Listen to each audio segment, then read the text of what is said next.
the simple life. Don't take on anything can't be handled from the seat of a rowboat. Don't owe a soul anything, can't be paid by the month or by mail. Fishing just isn't what it used to be.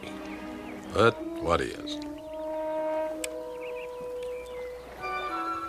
Can't remember what day it is half the time. That's good, the way it should be.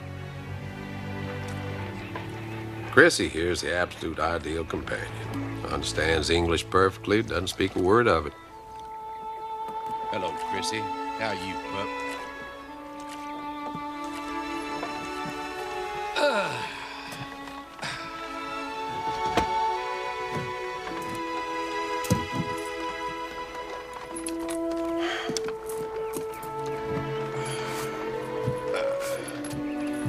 Oh, Chrissy girl. Long day, huh?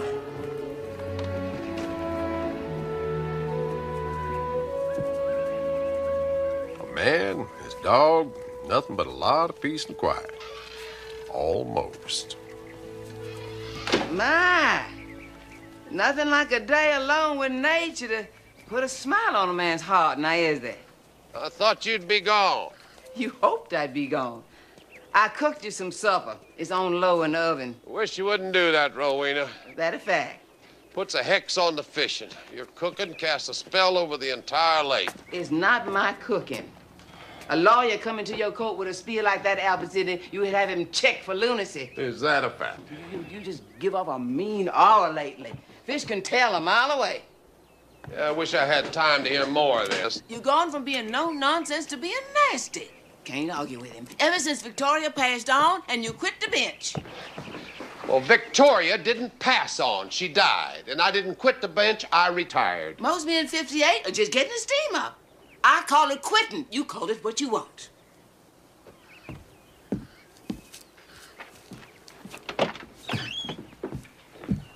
What'd you fix for supper? Surprise yourself. Oh, I almost forgot. Your godson, Billy Wendell, called and asked if you're going to be home later. I hope you told him no. Now, if you want me to lie for you, you're going to have to make prior arrangements. Make it a standing rule.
How are you, Chrissy?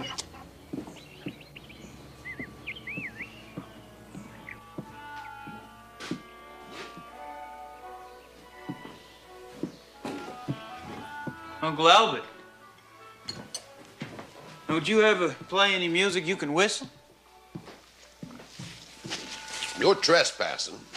You're disturbing the peace, and I'm not your uncle. Sounds like I'm on shaky ground here, huh? How are you, Billy? How's Lorene and the kids? Okay. Men of good character generally home with their families at this hour. Used to be I was welcome to drop by any time. What can I do for you? A donation for school, rollaway bed for company? I need some legal help. No, I'm out of that business. Not the kind you pay for. Well, tell me about the other kind, Billy. It's old G. Old Gaspard Pennywell? G, old Uncle G. So, old G letting his hogs run in your field? My G ain't kept a hog on his place in 20 years, you know that. Billy, it's getting late. Well, G come to me with a problem with the Defense Department, so I give him a hand. Now the whole darn federal government's threatening to come down on me like a ton of rock. Well, what's G got to do with the Defense Department? Well, this fellow by the name of Warren wrote to G saying he had a medal coming for his service in World War II. G brought the letter to me and asked me to answer it. Wanted me to tell the government to take their medal and shove it. So, I did. Well, knowing your delicate way with the English language, I'm sure there's some very liberal-minded gentlemen in Washington have you pegged as the grand wizard of the KKK who's trying to keep some deserving old black man from getting his small due from his country. Boy, you hit it right on the head. I know old G was in the Army for a short time. What do they want to give him, the unit citation, good conduct medal or something? They want to give him the Congressional Medal of Honor.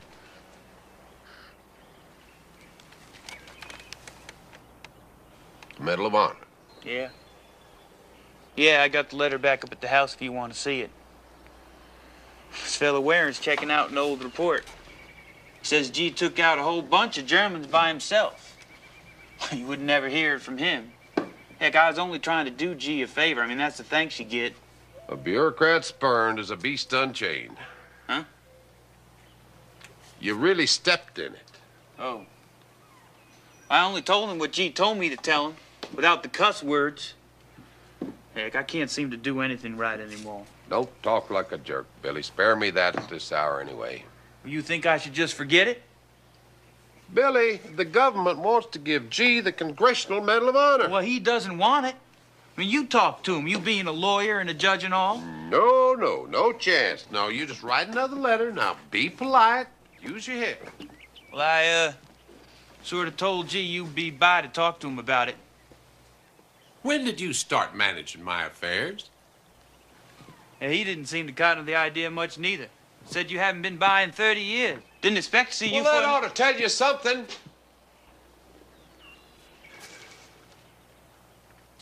I'll think of something to say to this Warren fella. And what about G? Let's just leave G out of it for right now. Yeah, but...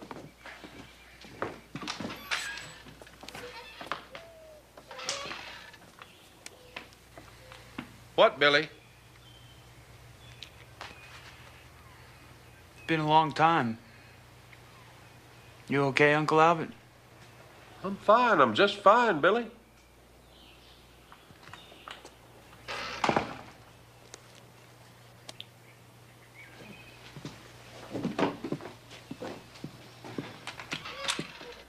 Good night, Billy.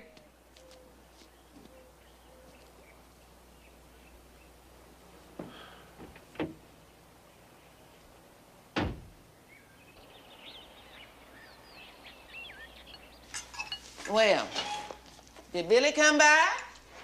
He did. I hope you give him a talking to. What?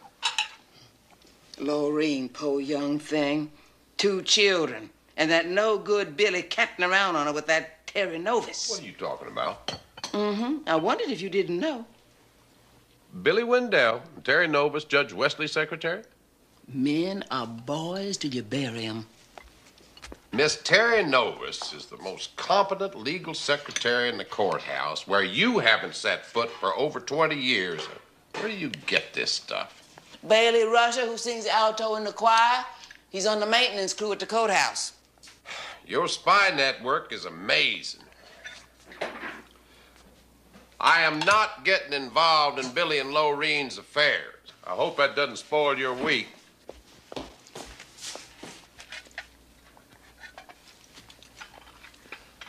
Rowena, did you know that the government wants to bestow a very high honor on old G. Pennywell?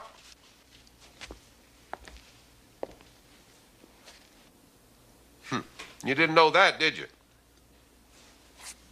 All I know is that you and Billy's daddy, Will D., rest his soul, were real thick with G when you were tads. Making blood packs, tromping the fields and thickets with guns, laying squirrels and pigeons, smoking and speaking vile, no doubt. Just into all manner of perversity that the male of the species is prone to.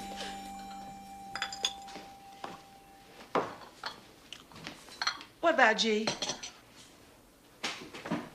Should I know where you'll be? Billy and Lorraine's, I gotta pick up something.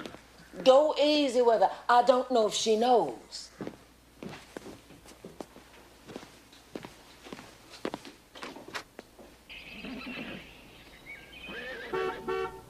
Tracy!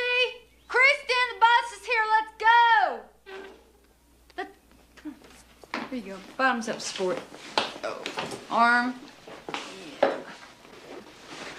Great. I wanted to talk to Dad. Well, you're just gonna have to stay in line for your daddy because it's a busy time for him now. Come on. Come on, sweetheart. Wait. Don't forget your lunch. Here. If you're gonna go trading your apples for cupcakes, you better make sure you get 2 for 1. Okay? Bye. Take care of your sister, huh?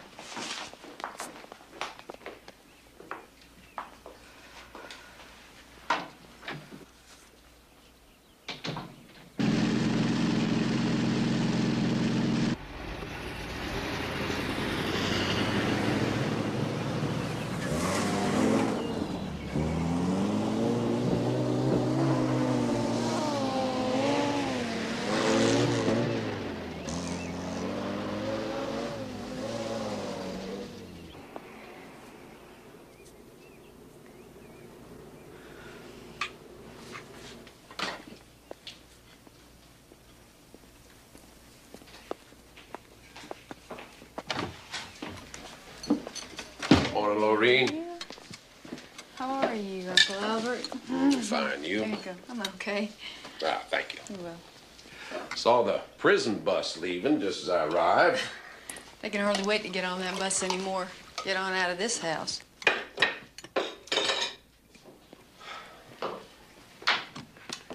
I've always loved this place. Yeah, you never know it. I see you drive by now and then, but you never stop in.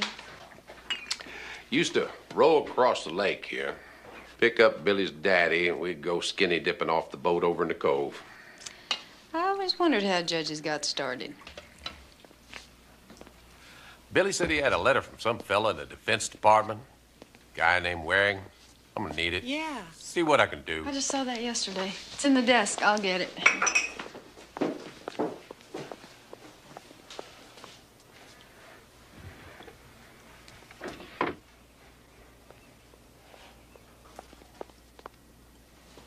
I don't understand you not wanting that medal, do you? Nope. None of my business, I suppose. Well, he seems to think Billy's trying to interfere, but that's just not so. I know. Well, Mr. Waring, you've just made one big mistake. You provoked me. Billy said you get along better with G than anyone. Years back. So what happened? Well, nothing happened. Time passes. People change. I don't think so. I think they just get more like themselves. You were always the smart kid in class, weren't you? I faked it. G was considered part of the family years back. Truly. He knew 3 generations of Wendells. There was Billy's granddaddy, old W.D. himself, he sort of deputized G back then to, show Billy's daddy and me how to hunt and live in the woods and a few other manly things. Yeah, G took his assignment very seriously, very. He was 17, we were 12. Well, that must have been a trio to beware of. G's had his niece's little girl staying with him for the summer. Oh, she's a pretty little thing. I've been making him some baked goods and bringing him up every week or so. But, you know, she's gonna be heading on back to school any day now, and old G's gonna be all alone again.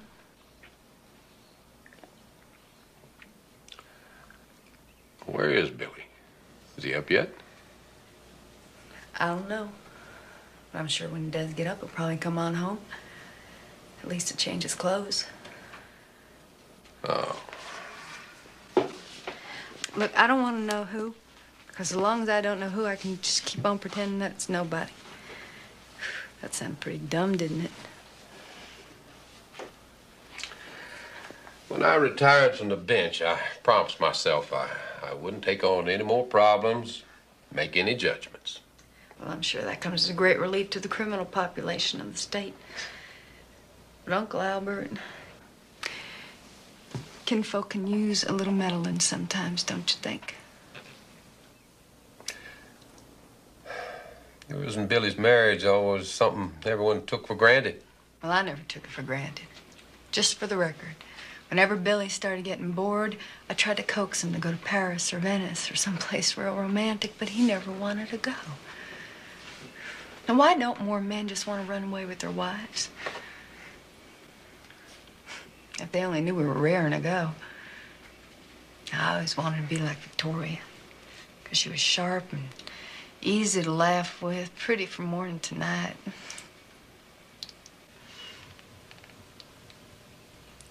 I'm sorry. If I were younger, I'd give him a whipping. No, he's doing that to himself already. Sometimes I wish he'd just act like a skunk about whatever it is he's doing, make it easier to let go. If I have to.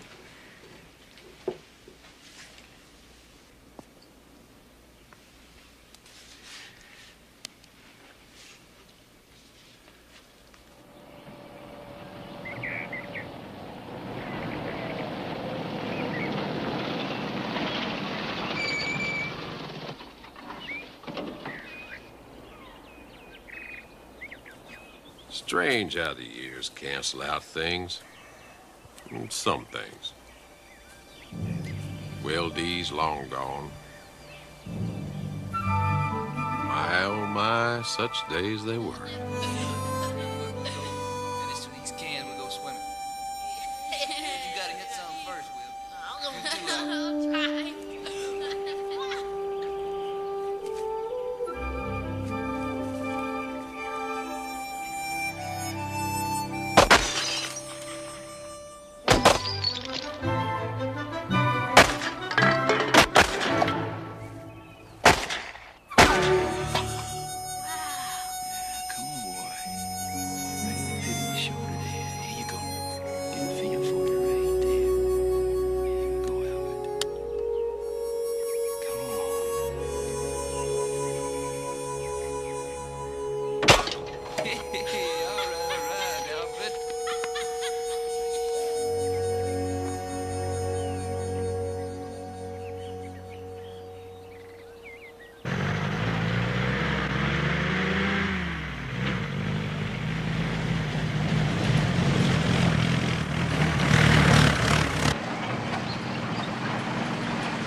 Hello there. Hi.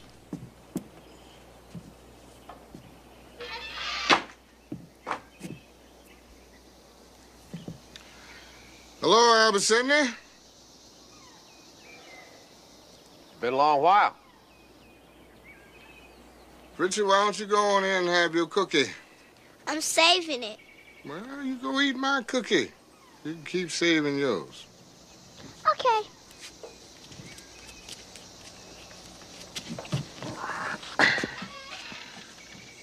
Billy told me you might be by. Yeah. High time, huh?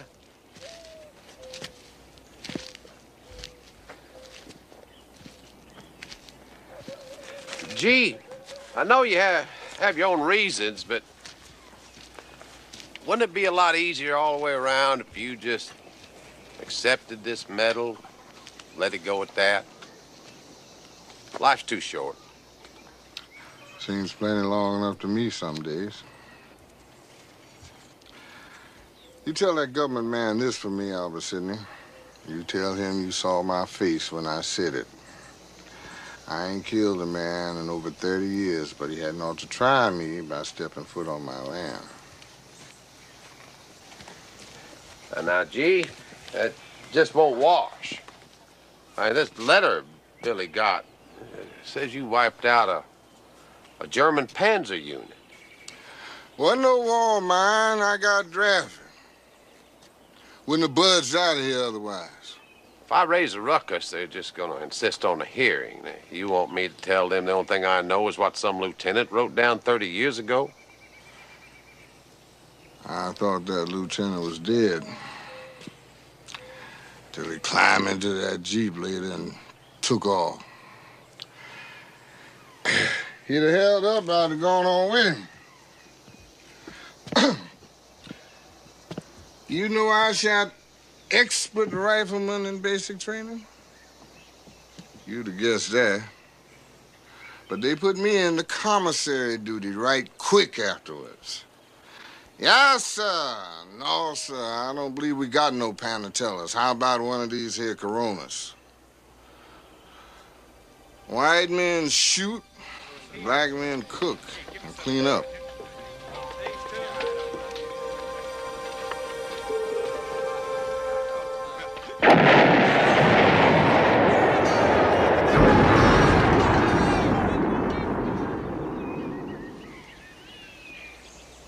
I think I might know how you feel, G. White boys, they pin medals on within the week so the mamas can still brag on them. You, they make wait 30 years. Yeah, I took a little Krupp steel in my back myself in France, G. I can still feel it when the weather's just right. No Purple Heart. I don't know if I'd accept it now if they offered it. But the Medal of Honor, you should think twice. You're off by miles. Used to be we could read each other pretty close. I know you come over here as a favor to Billy because I got him in hot water with that government man. The way Billy put it, I was doing you both a favor. I figure I owe you one. Well, then I guess we can just settle up. It ain't you, Albert Sidney. Worse than that, I don't even think about you no more. Don't go looking into the bottom of the bowl, Albert Sidney. If I want to remember, I remember you was 12, got that new Stevens single-shot 20 gauge, things like that.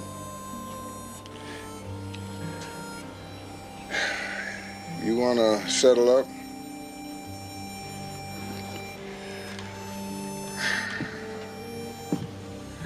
Just get this metal business done with. You know the right words. Tell them leave me alone. Everything be square then, Albert Sidney. You can just leave me be again.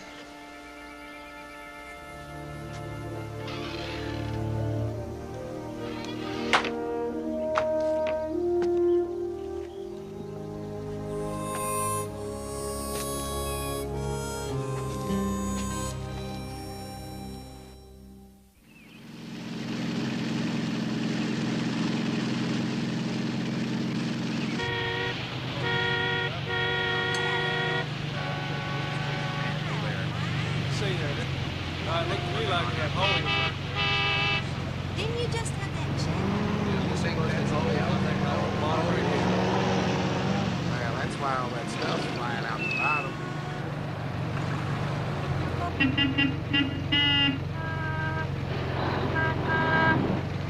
I've got a little stall here, just go around. Thank you.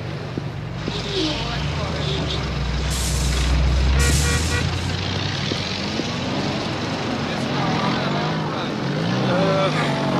Didn't realize how much I missed all this. Horns honking, hustle and bustle, carbon monoxide, profanity, and drivers stuck in their tracks. Yeah, I really have missed all this.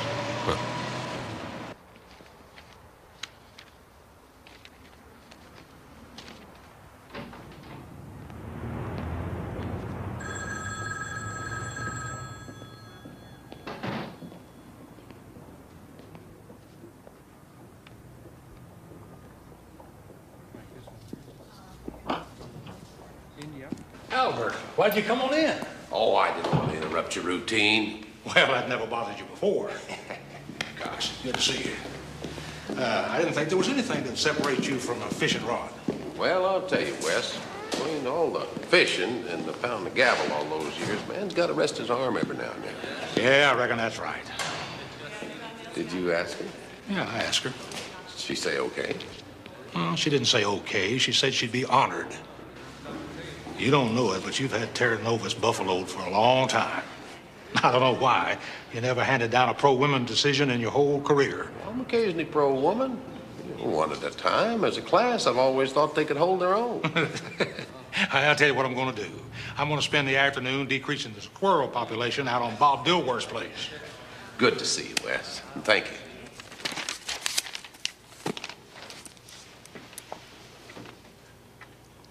You say this is a petition for a restraining order, Judge Finch? Miss Novus, these are my Albert clothes. Since I'm no longer a man of the cloth, I wonder if I might call you Terry, just for the afternoon anyway. May I take that to mean I may relax during dictation? By all means. A petition for a restraining order and permanent injunction to the U.S. District Court, Northern District, the state of Georgia. Pennywell versus the U.S. of A. So far, so good. So far, very exciting. Let's go. Paragraph. The usual opening. Paragraph. The greatest privacy of all is not of a man's lands or his home, but his heart.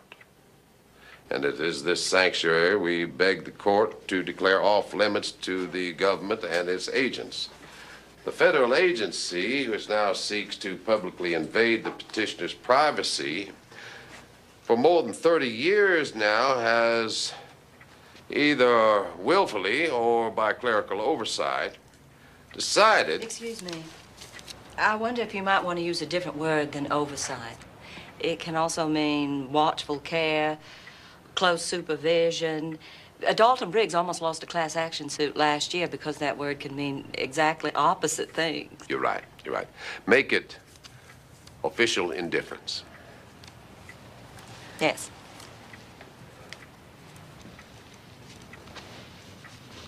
Yeah, I wonder if I might suggest something. Of course. The best prime ribs at Gallagher's are the first cuts off the roast. By the time we finish here, they should be just about ready. Do you accept bribes? Certainly. I haven't been to Gallagher's in a year. Good. We best get over there before they have to send somebody after us. Rowena's got to be wrong. Billy Wendell couldn't handle 5 minutes of conversation with this lady. You got no more than the ball scores and hog prices to hold your own here.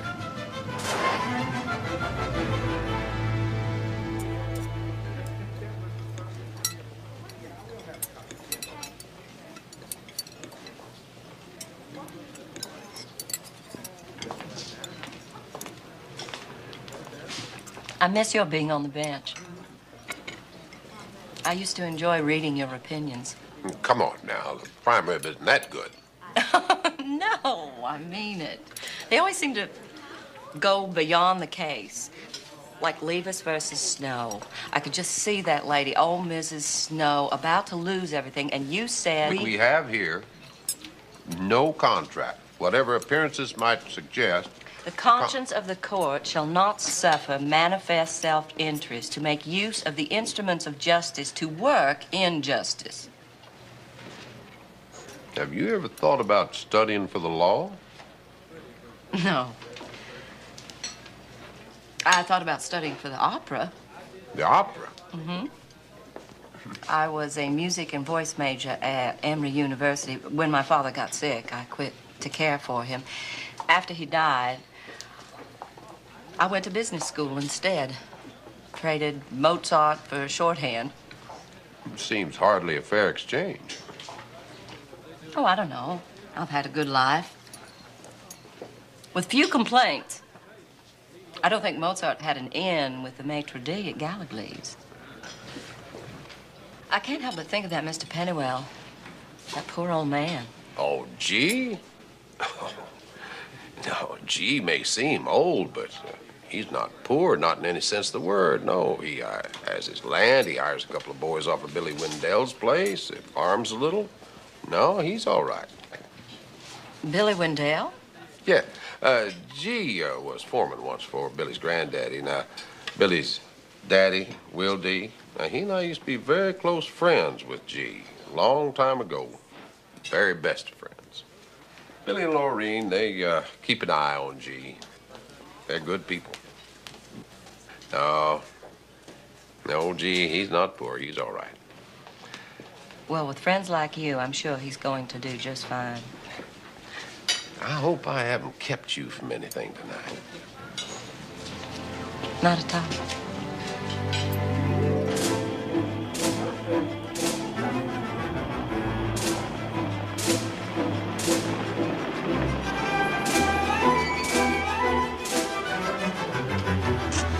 Well, I apologize. I should have brought the car. Actually, I'm quite fond of motorcycles. One of the penalties of leaving your 20s behind, no one offers you a ride on a motorcycle anymore. Yeah, I'm seeing you in a whole new light. Not too bad, I hope. Thanks for dinner. Oh, no. You don't have to see me in. Really. Well, I'm sorry. I'm having a little trouble adapting to this new age. The manners that our mothers insisted on are despised by those women who might be our daughters. Very confusing. I'm not quite sure where I fit in there. Are you? But I can assure you, Billy Wendell is not here tonight. Good night.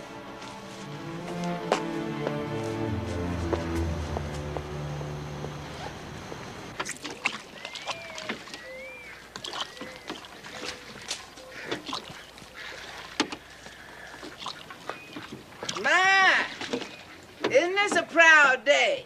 Friends' lives all in a mess, and Albert Sidney's going fishing. I filed a petition. That's all I can do. Well, you really got to the bottom of it, didn't you? Your voice carries, Rowena. I trained it to carry.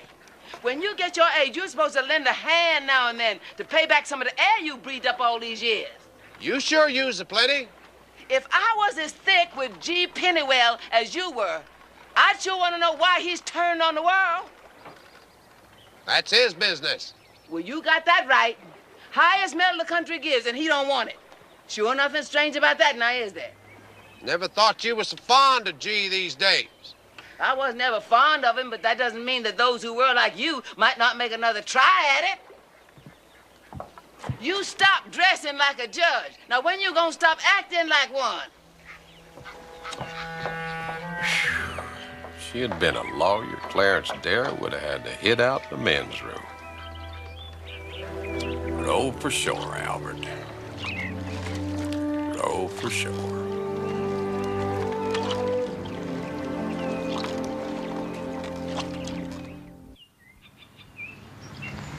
It was It's my pleasure, really, Judge Bent. Hope I didn't interfere with any of your regular work. Oh, no matter.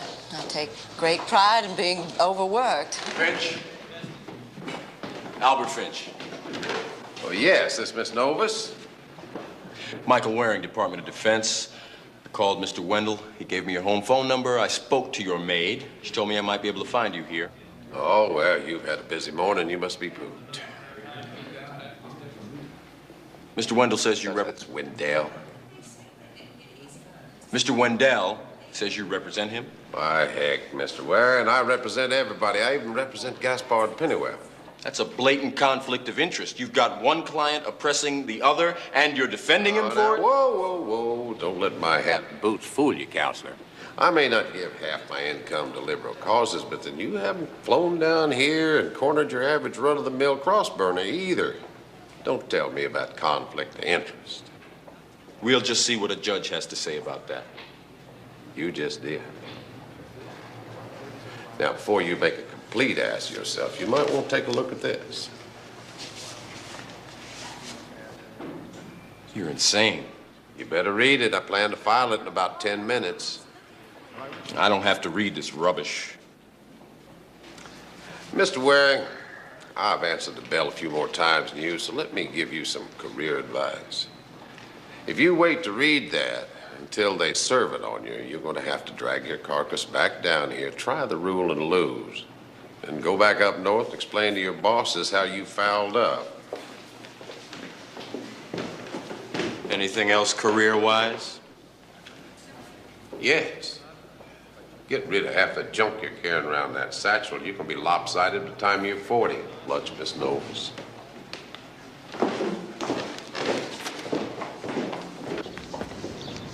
I'm glad I'm out of it. I'd hardly say you're out of it. I think Mr. Waring sort of got the old juices flowing again. I don't like the way his mind works. He comes charging down here looking for revenge for something that never happened to him. Something has happened to all of us. He's not going to add old G to his trophy case. No. I mean about Billy and me. Why, now about that, anything between you and Billy Wendell is out of my jurisdiction. I should have been suspicious. When you brought me a typing job that could have been done by any steno in any law office in town. No, not just any steno in any law office in town, kiddo. Hey, we got a good petition out of it. Huh? I've been thinking, while I was typing it, you might want to hold off filing it for a few days. A retreat? What kind of strategy is that? Just till this activist from Washington has a chance to think it over. Mightn't the publicity and ruckus this could cause be harder on that old friend of yours than anything you're trying to save him from? Anyway, think about it. I have to go. Thanks for the lunch offer, but I have to finish these first.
Judge Wesley's secretary said I might find you here. Oh? Said your Jeep was still parked outside. Did you read it? Yes, I read it. Good. I'll be happy to drive you to the airport. We've got to think about this, Judge Finch. No, I don't. You do. You're the one came charging down here, threatening one of my clients to pester my other client into accepting some piece of tin you bound determined to force on him. The Medal of Honor is not some piece of tin. Yes, you're right. I'm sorry. I shouldn't have said that. But G doesn't want it. That's the end of it for me. Well, maybe it shouldn't be.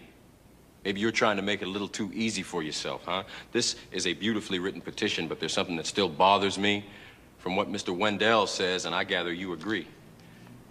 Why is Gaspard Pennywell, your client, G, so angry about his country wanting to award him a medal? Maybe he thinks the only reason you want to give it to him at this late date is because he's black. G is an old man. Grudges become your only companion sometimes when you get older. That shouldn't be. Rivers shouldn't flood, and good shouldn't die young. Well, suppose you're successful, and we're forced to forget all about this medal business. Mr. Pennywell gets left alone, and you get to go back to fishing, I take it. That's about it. Well, give me 3 days before you file this. You want time to bring up the reserves? No, I want more time to go over the old records again. Maybe they were lost on purpose because he was black. The officer who wrote the original citation listed him as one Gaspard Pennywell Negro. I gather you talked with him about the incident in Belgium. I guess it happened all right. Well, how can you just let it go at that, Judge Finch? Because he wants it that way. Or maybe sweeping this under the rug would be convenient for you. Look, no judge in this district is going to grant an order like this without giving the U.S. a chance to cross. You know that. Mr. Pennywell's request not to be awarded the Medal of Honor would be, to say the least, newsworthy. Do you want reporters tramping all over his property, asking him questions? You do have an obligation to protect the privacy of your client, don't you?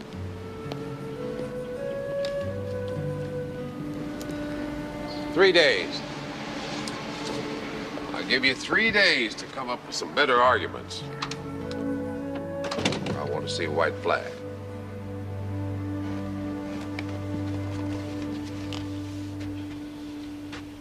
Some of the language in this petition about this old man, G, I gather he's more than just a client to you. He was a goodly part of my growing up.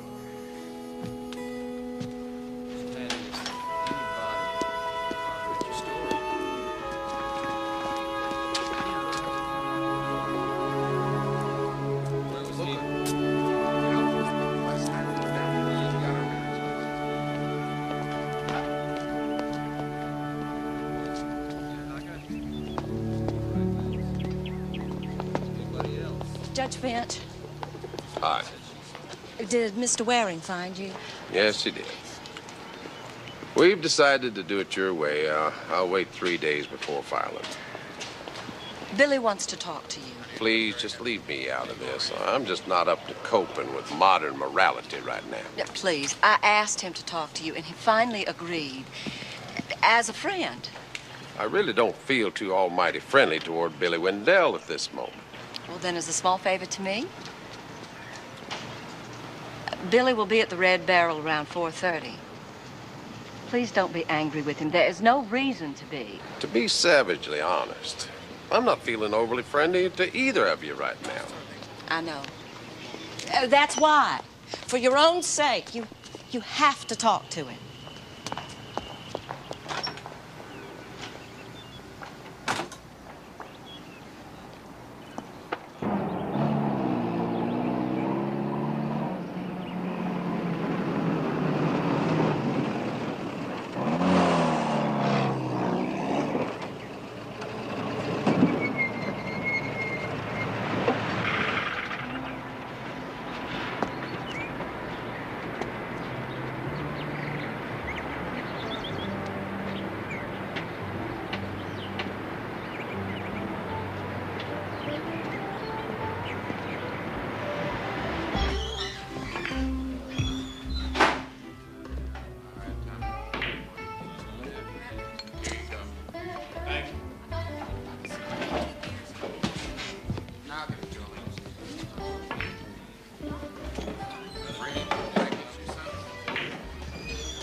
Sure wearing fella's black, huh?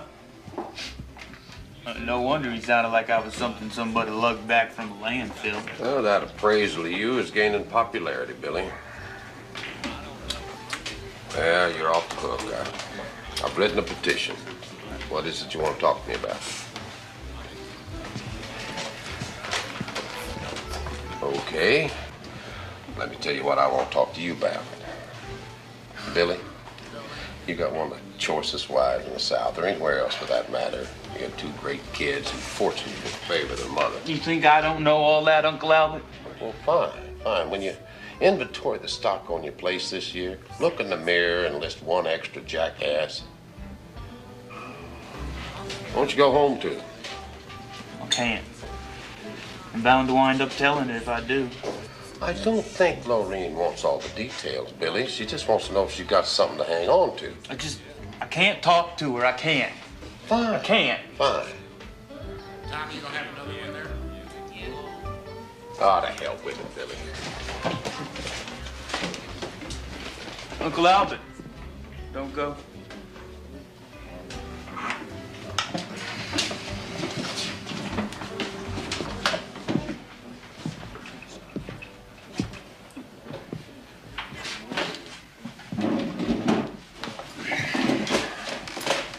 But nothing right now. Do whatever you want. I will. I'll go home. But I can't tell her. It'll wreck her. She lived through it. That's a funny thing to say, ain't it? You're testing me, Billy. She told you, didn't she? Terry told you. Told me what? No, it's all right. She said it was up to me, but she told you, and I'm glad.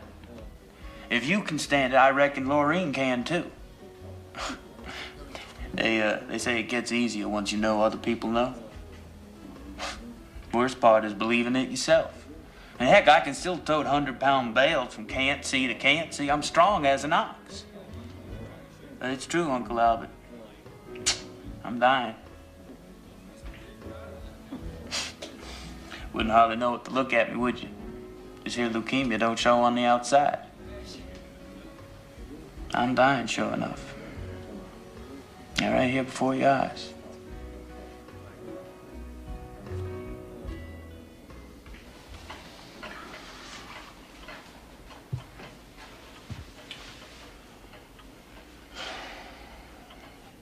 You've got to tell Lorene, Billy. Ain't that going to be the final straw now, though? I never did deserve her from the start. Come on now. Ah, you know it, Uncle Albert. Say it if you want. I'm as dumb as cow tracks. I can run 4,000 acres of farm, but you watch hands doing it for 20 years growing up. What's the trick, huh? Heck. Most of them boys that was standing in line for her, and they all got big jobs with banks and oil companies now. You know, gator shoes to match your briefcase. Getting on airplanes all the time to go here and there. You know, I'm all right around here, Uncle Albert. I mean, driving the dirt roads close to home. I get out on the blacktop and I can feel it getting away from me. Man, I turn onto one of them concrete interstates and I completely disconnect. Lorene used to talk about going to New York or Paris. Shoot, she may as well be talking about Venus or Pluto. How am I gonna tell the prettiest girl in the county that she's married to a fellow scared to go anywhere where he can't be home but dark? And now this. When the doctors first told me, I said, now that does it, man. How am I gonna tell her this? I'm sorry, honey, but after 12 years of mispronouncing words and being a general disappointment, I think I'm gonna die on you this year. Sorry.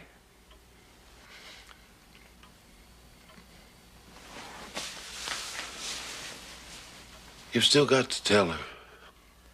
Yeah, I don't think I can take it, Uncle Albert. At least up to now, she might have thought she had a man, you know? Nothing unmanly about being sick, Billy. You got to leave it up to her to Well, it hurts more to think you're helling around with other women, being manly or dying. She deserves the truth. If there's some hope, Noreen will find it. Will you tell her, Uncle Albert? Please. It sort of paved the way for me. And she thinks the world of you, Uncle Albert.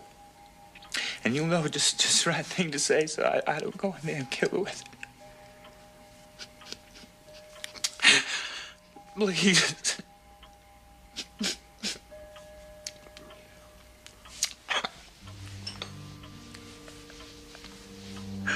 Oh, God, I'm tired.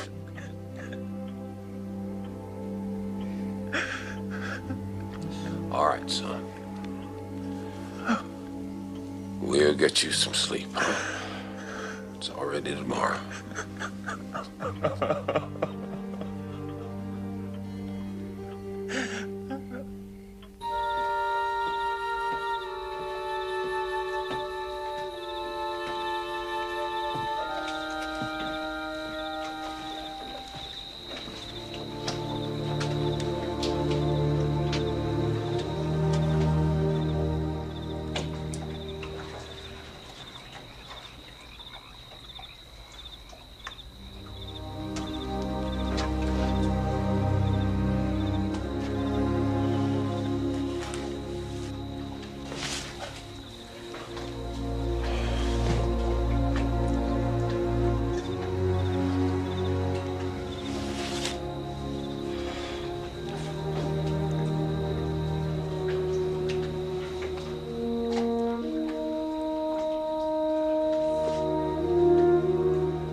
Doctors' mouths ain't no gospel, Albert Sidney.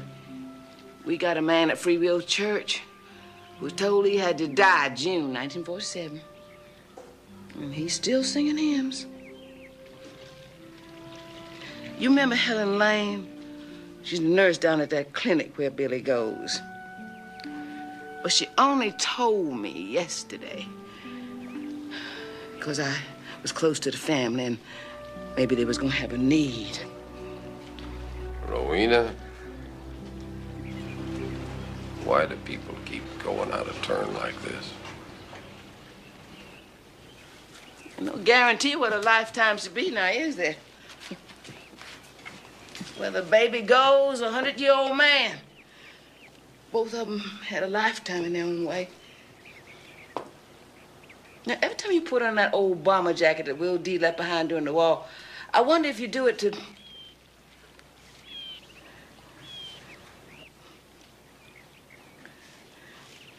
You can't feel guilty because you're still alive. You can't do that, Albert Sidney.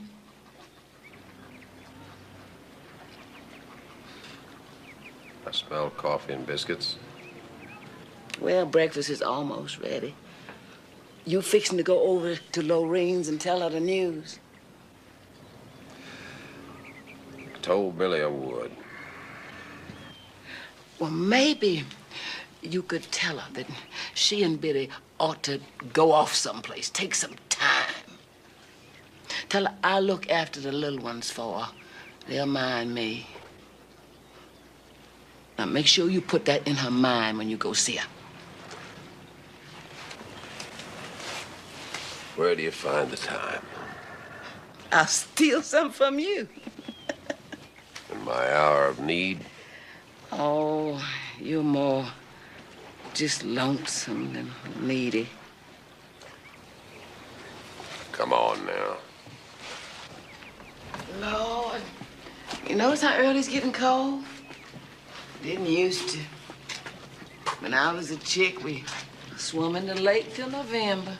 Yeah, why is it when we get older, we think it's the weather that's changed?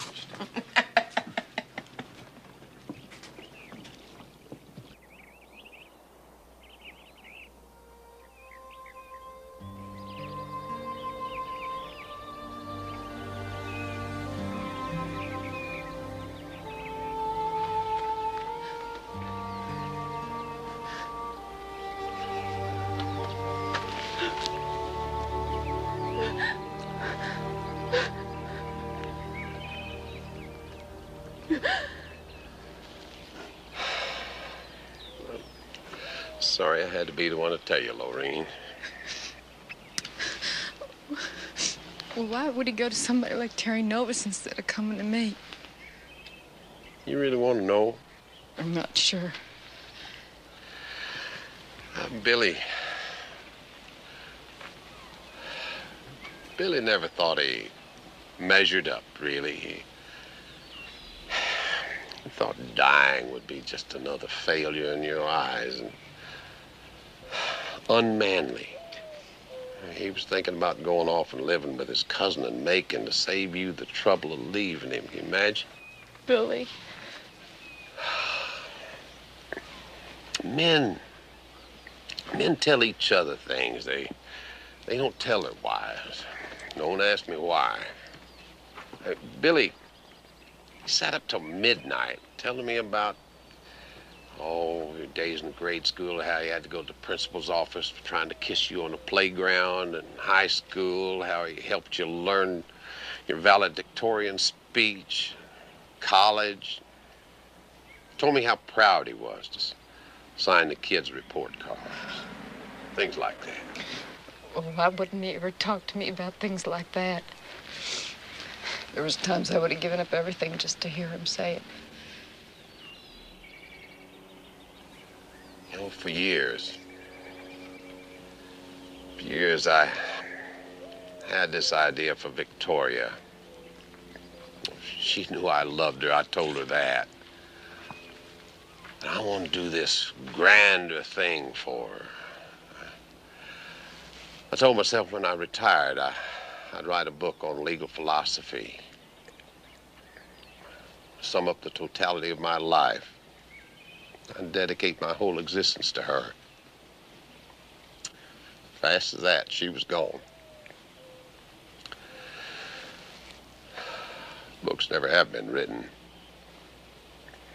Victoria would have given up everything and slept on dirt just to hear I'd planned such a thing.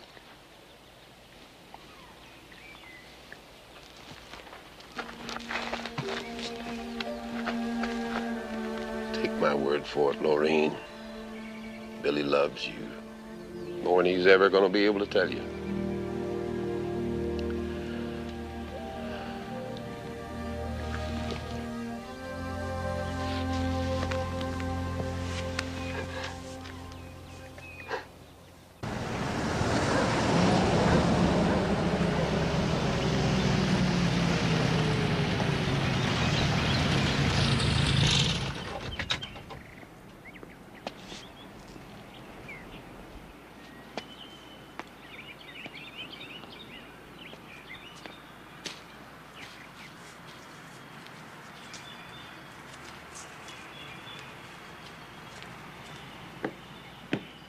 She's not there.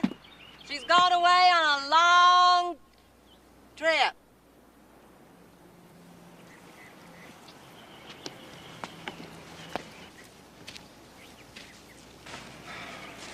I talked to Billy. He asked me to tell Lorene, so I did that. How is she? She took it.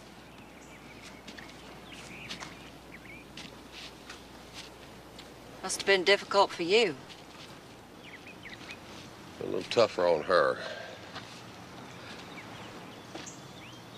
I started driving around, wasn't going anywhere in particular. Wound up here. Why is that? Migratory instinct, maybe? No. No, I think I wanted to clear up a little matter of my credibility. I never doubted it. I know. It makes it worse.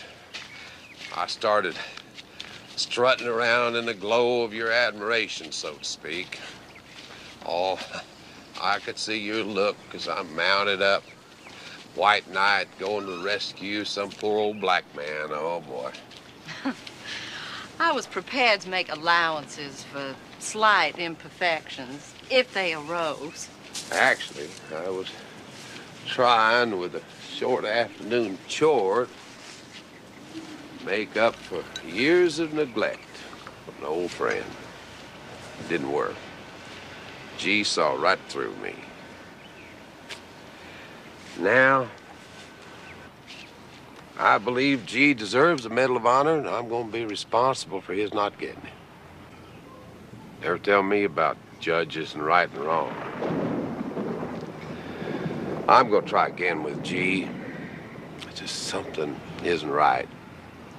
At least I'd like to square myself with him. Well, you've squared yourself with me. Of course, I'm easy. I doubt that. You planning on taking a long trip, like you said? As a matter of fact, I started writing a letter to the judge to tell him. Of course, I'm not quite sure where I'm going. You have a need to go someplace? Did Billy tell you about me? He said you were a wonderful friend. I believe that.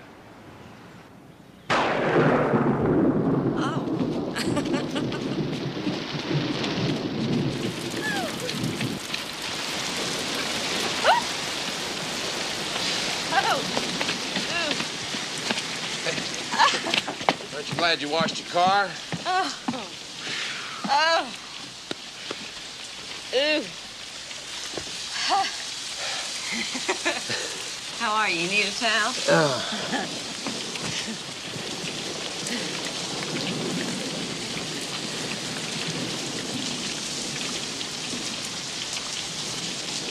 Do you know where I met Billy Wendell?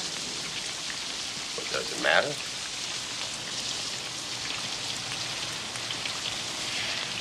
For the past year, I have been the voluptuous fraud of the courthouse. Billy and I share the same doctor. That's the only thing we've shared. That and the pain of facing your own mortality and talking about it. I've had a mastectomy.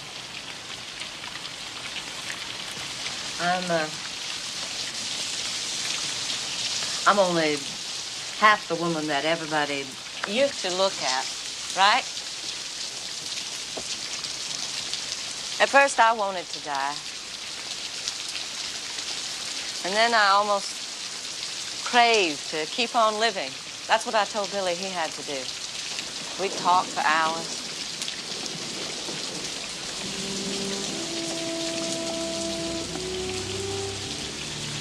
You know, when I found out you didn't belong to anyone, I was thrilled. And I sank right out of sight. I got 20 years on you. See, it doesn't make any difference to me. Honest to God, it doesn't. Please. It isn't some kind of a trade. You know that. Your feelings are just all mixed up right now about Billy, his family, G, and now me. And it does make a difference. It makes a difference to me. For months now, there hasn't been a sign of anything. But who knows?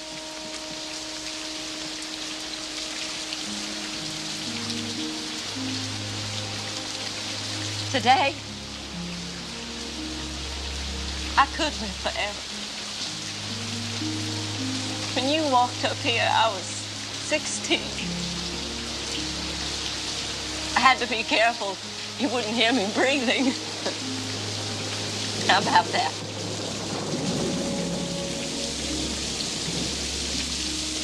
I want to stay with you.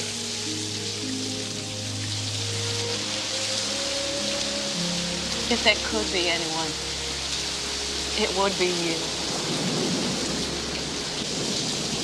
Oh, thought about it.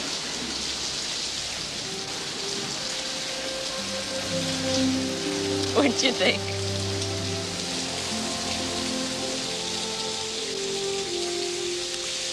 I'll be back.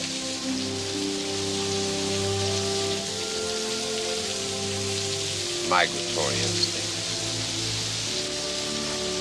The wonders of nature.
About this, dying business?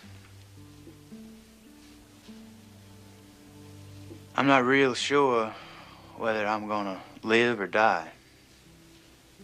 But, I'm gonna need your help. Either way.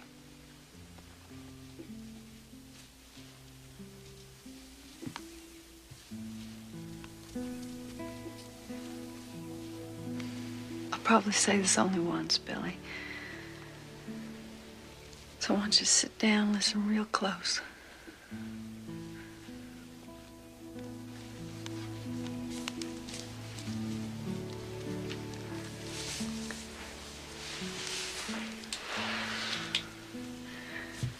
I would consider it a privilege, Billy Wendell.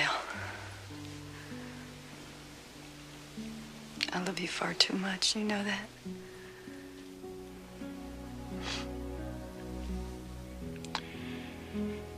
You know what my trouble is, don't you? I just never could believe my good luck. Well, there's something a girl can tell herself on a rainy day. Shoot. You truly are something, you know that. What? I love you.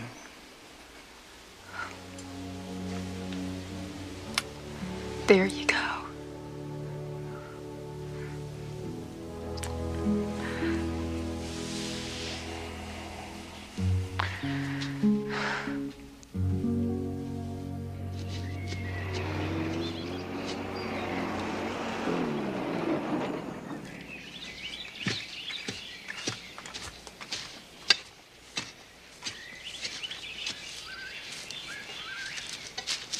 I filed a petition to keep the government from bothering you, G. I thank you. Yeah, I don't know that you should. I'm not sure I did the right thing. See, I think you deserve the medal and more. I don't quite know why you don't want to accept it, but I respect your wishes if that's what your wishes are. All I'm saying is that, well, if you're not wanting to take this medal is any way mixed up with the way you feel about me and why, then I wish you'd think twice about it. G, I'm going to say this, so you might as well listen. That day, old W.D. died. I was home from Fort Benning. You and I were the only ones in the bedroom when he went. I don't know how that happened to be, but there we were. I think that his going hurt you more than anybody alive. I could see it in your face. I wanted to step over and put my arms around you right then. I would have a year earlier, but see, a white boy can hug a black man who's a friend. A white man's got trouble with it. You taught me how to be a man, and there I was, an officer and a gentleman. I didn't move. Sorry I don't say it, G, but it's the only word I got. All I'm asking is, don't turn down the Congressional Medal of Honor, because people like me wear the uniform of an army that treated you like kitchen head. It's got nothing to do with you, Albert Sidney. Just let it be. Well, I'm not going to leave it be, G. What is it? Careful, Albert Sidney, careful. All that citation says was that you got shot in the leg. That's enough now. A shot in the leg wouldn't slow you down. You're tough as cypress. Ah, you see? You see? You can hardly stand. Now, what happened? Something happened you're not telling. What is it? Talk to me, G.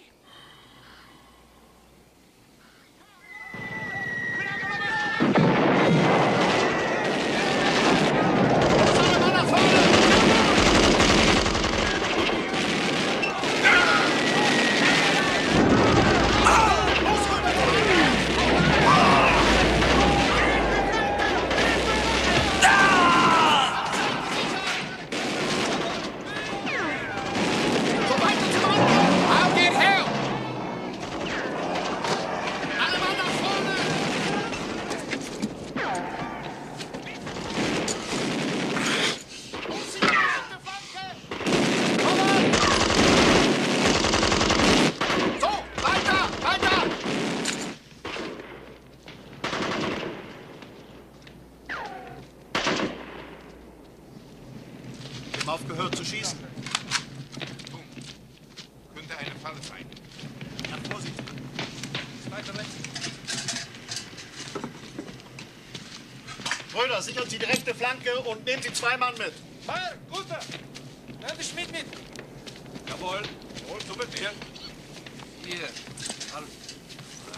So, das hätten wir geschafft, eh? Ja, das hätten wir geschafft. Problem. Ja. Los, die Verletzten zählen. Sanitäter!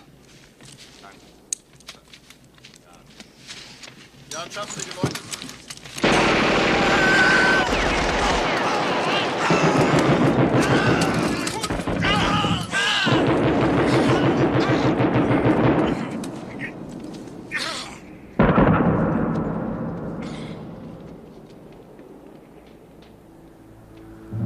I don't know how long I was sitting in that old half-track, waiting for that lieutenant to come back. Freezing. And I hears this Jeep coming. I figure it's him, like you say, with medics and all. Almost didn't see me. I give him a wave. You made all this? Just you? Wasn't nobody else.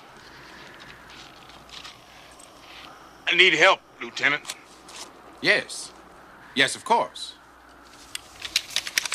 Here's your help, nigger. You want to see? Take a look, you won't see. You got the stomach for it. One little hole down on the leg, that's all. The Germans did that. This here is what you get when you empty a full Tommy gun on a man. Pretty, ain't it? This wasn't done by no Germans. This was done by a pretty, smiling, blonde American lieutenant. Gee. Oh, gee.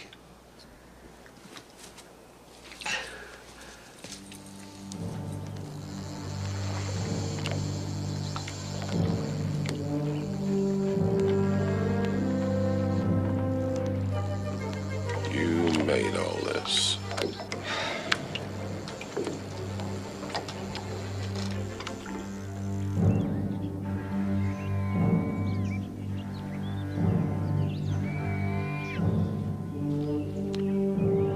You made all this.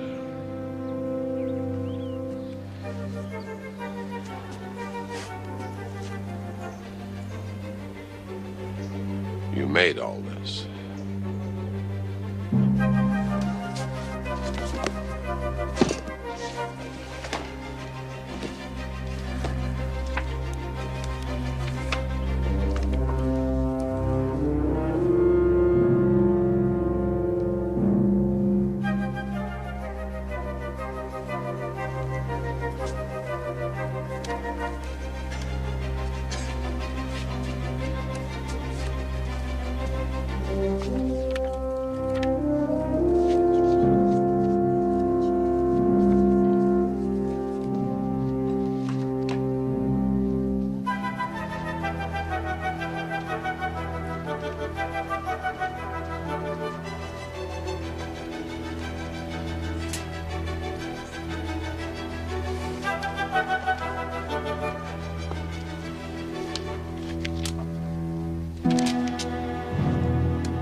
There, you see that?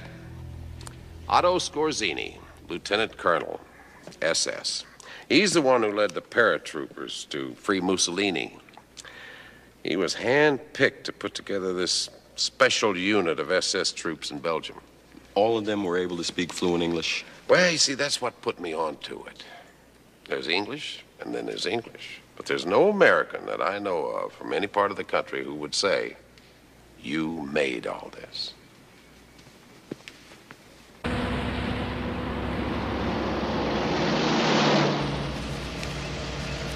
Let me ask you a question.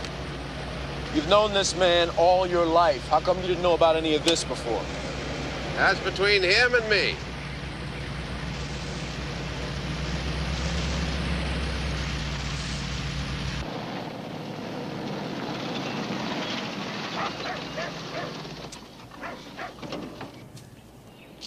Whoa.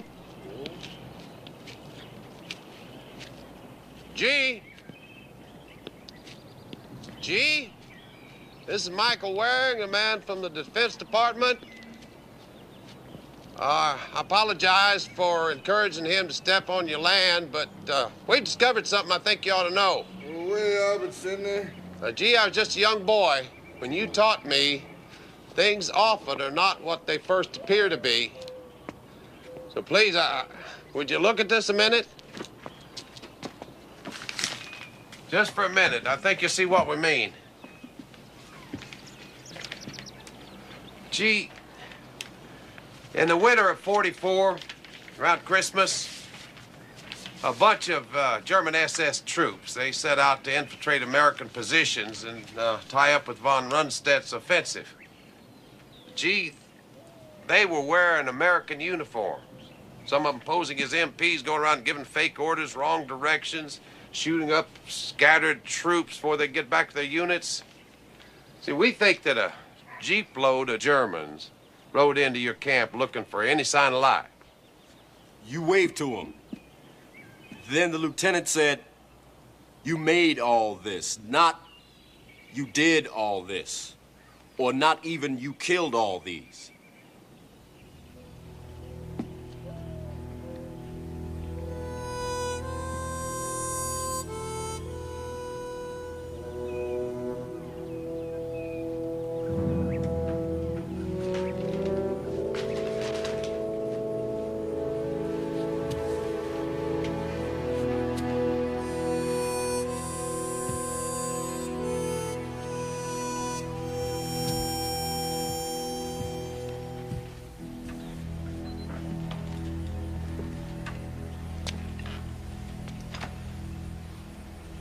They were Germans? I know on its own it's pretty thin, G. But taken with the rest of it, it's probably true. Now, not that it's going to help you walk any better, but I think it's almost certain you were shot by a German, not an American.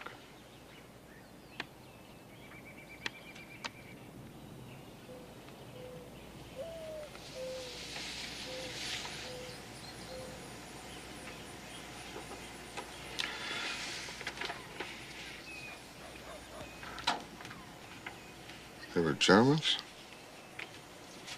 Mr. Pennywell, if I can ask the obvious question, did you tell anybody about what happened after you were finally taken to the hospital? Yeah, I told them. His officers mostly. I was a black mess private. That's all they saw when they looked at me, a black man out of his head in pain. I tell them, and they give me morphine and tell me the pain was making me crazy. Kept on trying to tell them. They said they'd take away my morphine if I didn't shut up.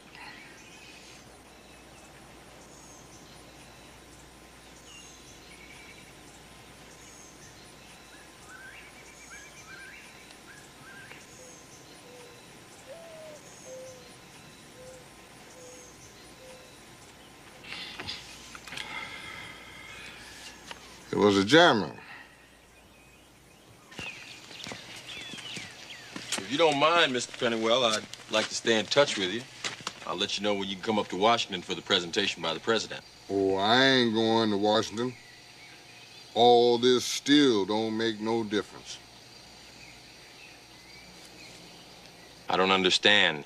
No disrespect to your medal, son. But see, I keep remembering all those young German boys I killed that day. They's just kids. They come looking to fight the Americans, and only one left had an apron on and he was black. They just stood there, like deer caught in the headlights, and I killed them. I don't want no medal for that, you see. I truly don't.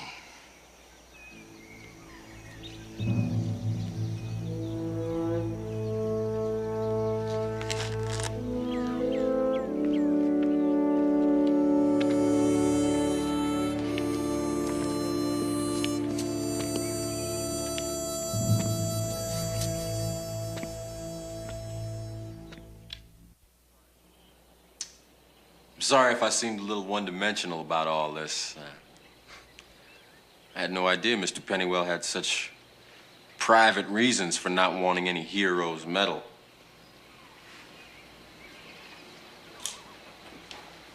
Oh, by the way, my other client, who you were getting official with, Billy Wendell,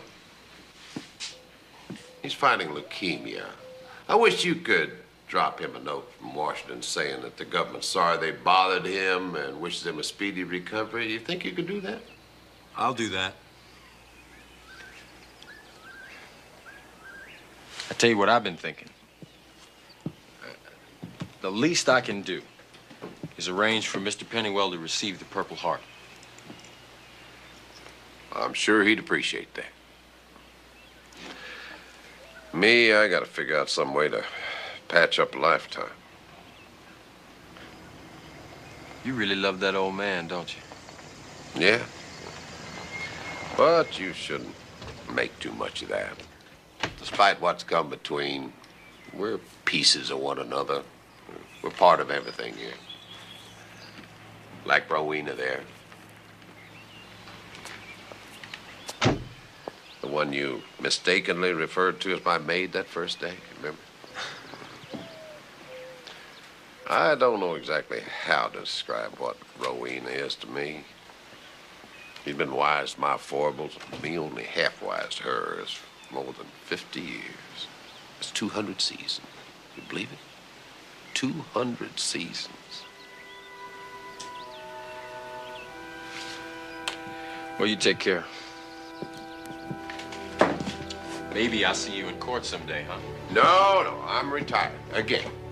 I'd pity the next guy who believes that.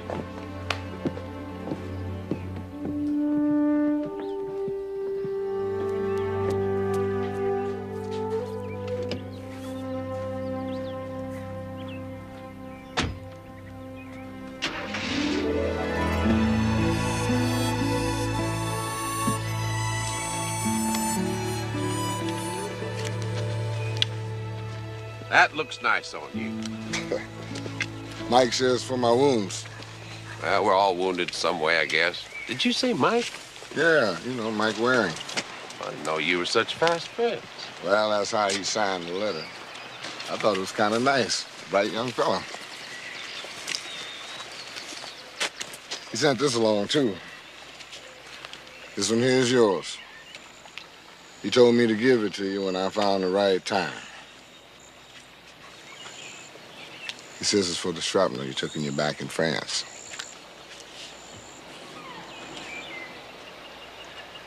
Mike has a sense of poetic justice, doesn't he? I guess. Who'd have thought we'd both have Purple Hearts one day, eh?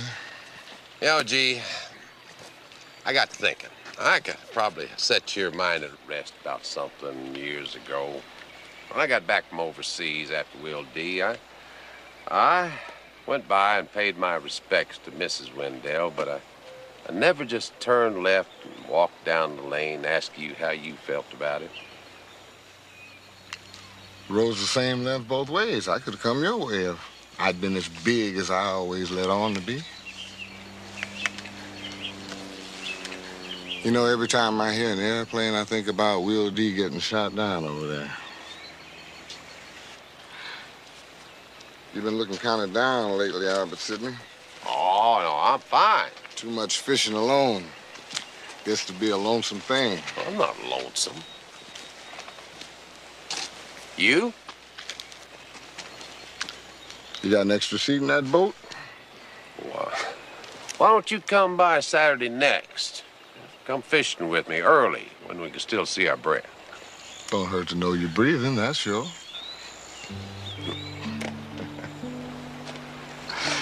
Feels good to be forgetting a few things. Lighten the load, so to speak, don't you think?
Came in to see Terry. I really don't know where Terry went, Al. She asked for leave of absence, said she'd write if there's going to be any more than that. Well... What'd you do, Al? Make her a better offer? I'd like to think so. Wes, you think the federal government could make me the loan of an envelope?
Hi, darling. How are you, Uncle Albert? Rowena was wonderful with the kids. What'd they say? So far, so good. Is that how Washington doctors talk now? So far, so good? The exact medical term is holding our own. Ah, that's great. Yeah, well, it's something. It's amazing how much more hope there is when there's two of you. How are you doing? Oh, you know, I'm holding my own. So far, so good. Ready? All right, the two. Good hit.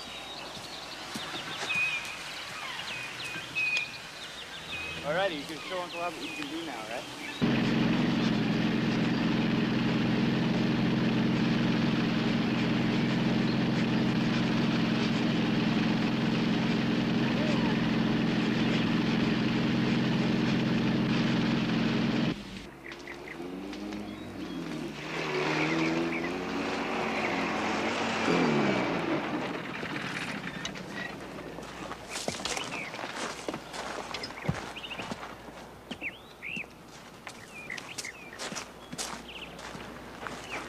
That looks familiar. Terry Novus. She came by to see you, so I let her wait by the lake. I suppose that makes it all right. Well, if it didn't, I wouldn't have. Now, I don't intend to breathe my last washing out your socks and doing your dishes, Albert Sidney. There's a limit, you know. No, I expect you'll go singing hymn number 292 at the Free Will Church, all 6 verses. Don't mock. That would suit me just fine. I'm not mocking. I meant it as a compliment, truly.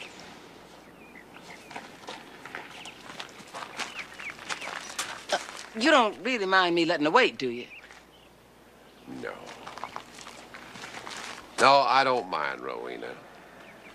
You've always known the right thing to do, the time to do it. I don't think I ever really thanked you for that, Rowena, for all of it. Sure you have. You just don't remember.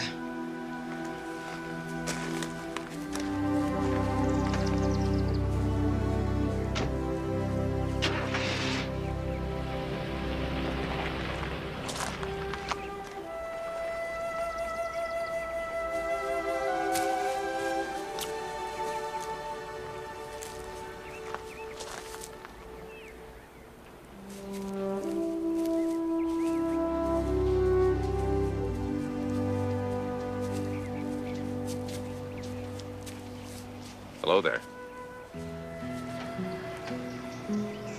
I see you got my message.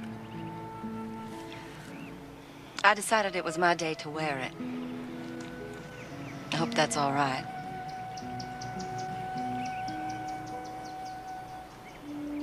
You get more beautiful by the day. I don't know how long I'm going to be able to stand this. Well, mister, we're gonna find out.